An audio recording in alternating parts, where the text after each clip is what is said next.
Welcome to Changfied YouTube channel, your trusted source for latest updates across South Sudan and beyond. Today we have three powerful stories that are shaking South Sudan and the region. We'll talk about Kenyan lawyers' body blocks South Sudanese advocates from practicing law. Second, we'll talk about 8 farmers arrested in Morobo County for growing tobacco. And finally, we'll talk about a strong opinion calling for top action against corruption in South Sudan. These stories are about law, justice, leadership, survival, and the future of South Sudan.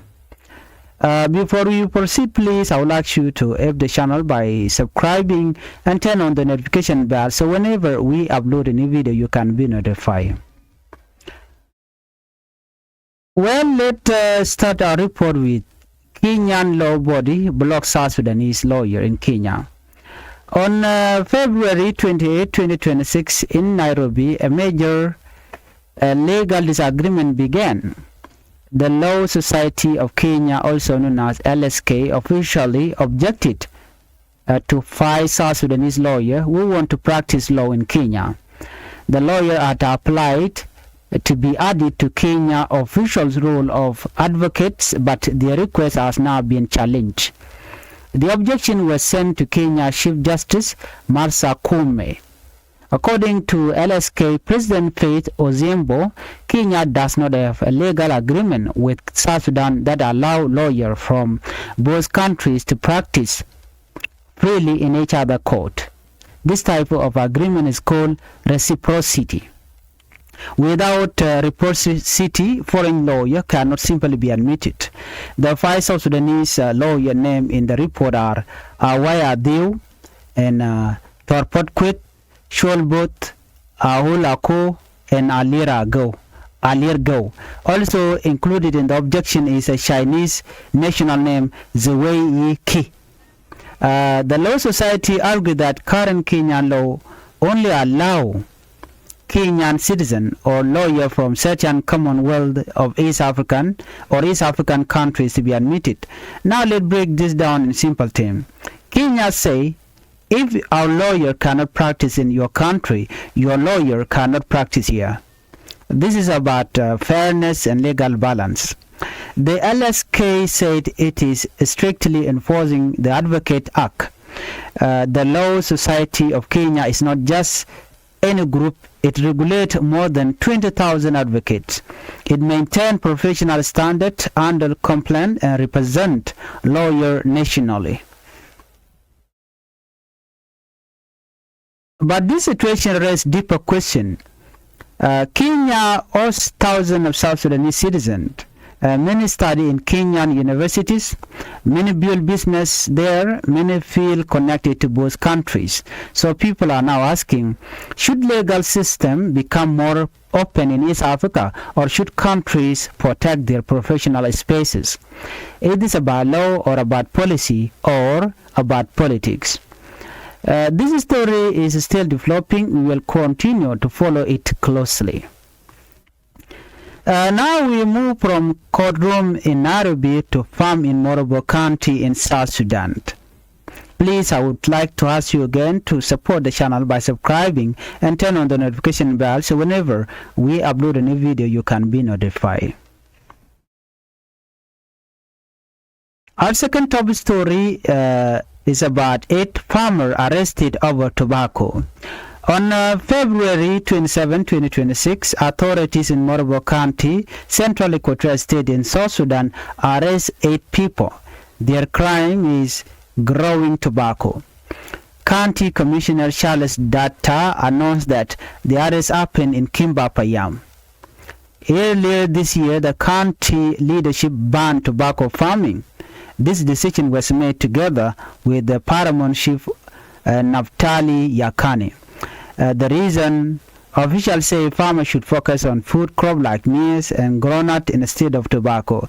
They say tobacco farming is no longer allowed in the country, but here is where this story becomes emotional. One of the arrested farmers in area Awule spoke out. He say they planted tobacco to pay school fees for their children. Think about that for a moment. A father planned a crop hoping to send his child to school. Instead, he faces arrest. Awule also claimed something serious. He says some officials demanded 100,000 South Sudanese pounds to allow tobacco farming. If true, this raises major concern. Where's the ban about public interest? Or was there corruption involved? Authorities have given the 8 farmers 10 days to destroy their tobacco farm. After that, they will face trial in local court. Officials say they are enforcing the law to protect the community and promote sustainable farming. But these situations highlight a painful reality. Farmers in South Sudan struggle. Food prices are high, school fees are expensive, and opportunities are limited. When commercial crops are banned, what alternative exists? This story is not just about tobacco, it is about survival, it is about poverty, it is about trust between citizens and local authorities. We will continue monitoring the development in Morobo County. Now we turn to a powerful opinion that is sparking national debate, an opinion calling for strong action against corruption in South Sudan. The question is South Sudan finally ready to fight corruption? Let's look at this report. A recent opinion piece argued that corrupt officials must be forced to return stolen public money. It claimed that accountability is the only way South Sudan can move forward. Recently, former officials have reportedly been detained over corruption allegations. Supporters say this shows seriousness from President Salva Kiir Mayardit. Well, in the past, President Salva Kiir Mayardit admitted that billions of dollars went missing. He once said over $4.5 billion was stolen. He even wrote a letter to dozens of officials asking them to return public money. But many citizens felt nothing changed. Officials were removed from office but rarely persecuted, rarely convicted, rarely forced to repay stolen funds.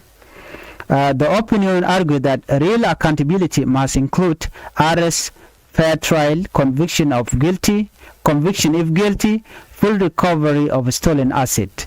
It also suggests creating a special economic and financial crime tribunal. Such a court would focus only on corruption cases. It would meet independent judges, strong investigators, protection from political pressure.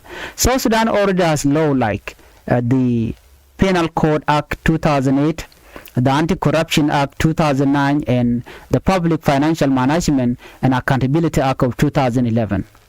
But many people say these laws are not enforced strongly. South Sudan also joined the United Nations Convention Against Corruption in 2015. This international agreement helps countries recover stolen assets hidden abroad. The opinion said stolen money may be in foreign bank accounts, properties, and businesses. If serious action began, suspects may fight back. They may use political influence, tribal division, legal delay, but the public is watching. People want road, hospital, school, food security, and peace.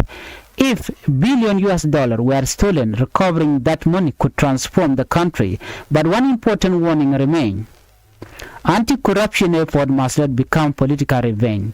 Justice must be fair, transparent, and equal for everyone. No selective prosecution, and no targeting enemies only. Real accountability means no one is above the law. Thank you for watching, and bye-bye.